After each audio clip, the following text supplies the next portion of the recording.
If someone had told me 10 years ago that microblading would almost disappear, I would not have believed it. But look at this. In the United States, interest in microblading went up very fast. Then it slowly went down. Now look at Russia.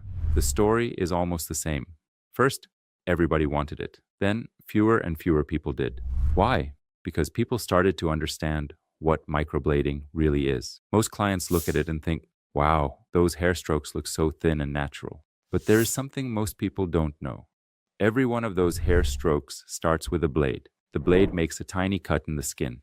Then pigment is placed into that cut. So what looks like a beautiful hair stroke actually begins with a small cut. And every cut has to heal. Now let's compare that with a machine. A machine works in a very different way. There is no blade.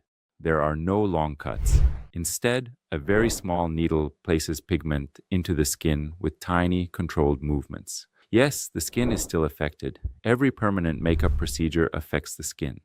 But the way it happens is completely different. That is one of the main reasons why most modern artists around the world now choose machine techniques instead of microblading. When I first started talking about this, many people disagreed with me.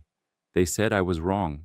They said machine work could never look natural. But time changes everything. Look at these graphs again.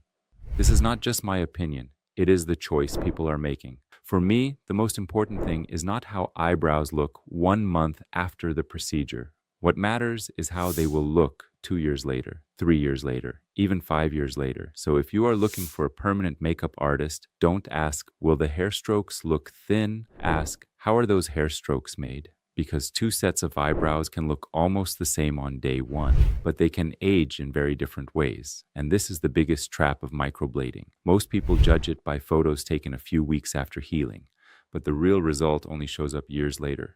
That is when you find out if you made the right choice.